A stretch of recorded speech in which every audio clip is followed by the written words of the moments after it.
Well, I think we can now say that the Grand Library is complete.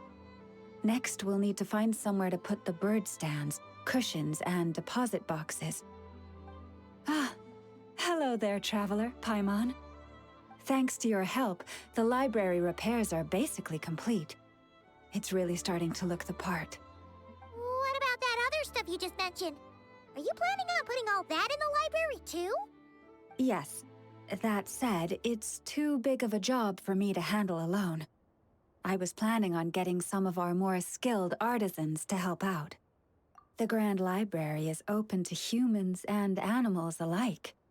Since we have furniture for humans to sit down on, there should naturally be some for the animals too. Huh. Yeah, that does kind of make sense. Those are the ones I used to use when the little animals came to talk to me about their struggles. I'd originally planned to make some new ones, but some of the animals are nostalgic for the older items, so we brought them along too. Wait, animals tell you their struggles? Like a therapy session? Kinda sounds like an ice bathhouse for animals. This is one of my duties as Moonchanter. I would not call it hard work. And it's true. All living things have a need to feel heard. I have always encouraged everyone to come to me without reservation, whatever troubles they may be facing. Hiding your thoughts deep in your heart will not solve anything. In fact, it often makes the problem worse. Oh, well, I've never looked at the numbers, but my sense is that the animals consult me more often. After all, my daily routine is more or less the same as that of my people, and they don't usually come during work hours. It's only when I have free time that I get the occasional human visitor.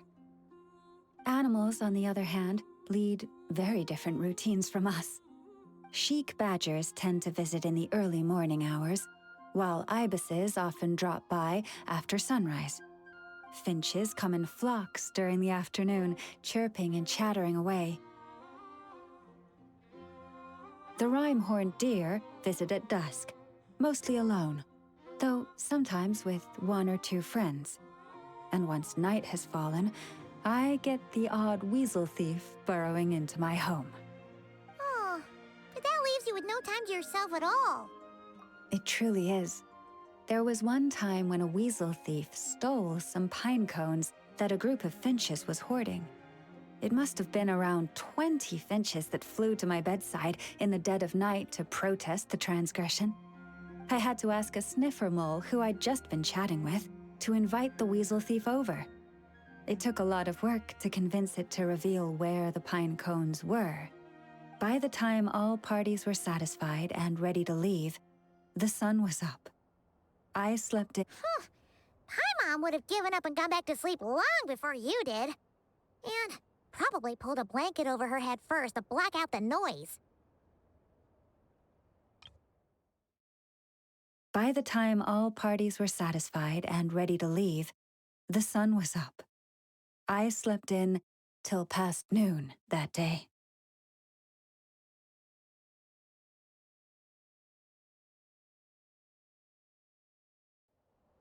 Since they'd taken the trouble to come to me, I felt I had a duty to help them.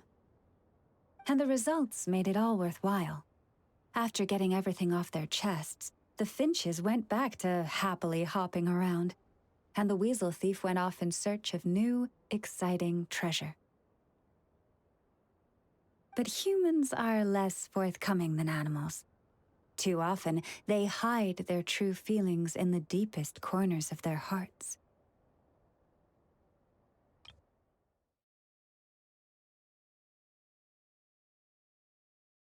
Even those who come to me for guidance, I feel as if they tell me only part of the story, leaving out what truly burdens their soul. Perhaps they are unwilling to say it out loud, to face the real issues head on. Human society often encourages people to hide their true selves. It is not dissimilar to the way that some butterflies hide away in a withered leaf and camouflage their wings to match their environment. social interactions between humans can be complex and difficult. Everyone has their way of coping, and I don't judge them for it. Nonetheless, suppressing one's true feelings can easily lead to melancholy and depression. Deep-seated issues like that are difficult to resolve, no matter what advice I give. So I had an idea. I thought, what if I could find a way to bring complicated human minds and straightforward animal ones together? Maybe by spending some time around each other, both could experience a new perspective. It was with that in mind that I renovated the Grand Library and turned it into what it is today, spacious and well-ventilated, and open to humans and animals to come and go as they please. Except maybe on rainy days, when they're looking for shelter. But the rest of the time, people can visit whenever they want, to spend time with the animals, browse books, rest, and enjoy the sun. And perhaps the company of our dear animal friends, who will not be driven away by anything they say, might encourage people to open their hearts and share the truth of what lies within. Wow, you really put a lot of thought into this library renovation. Oh, it sounds great to Paimon.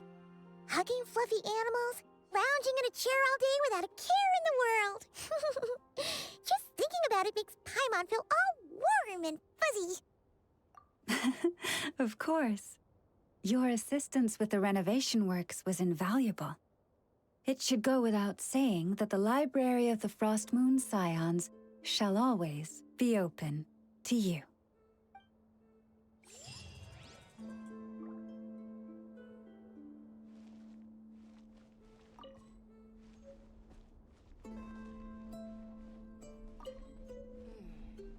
Now where in the world did I put that book?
Follow me.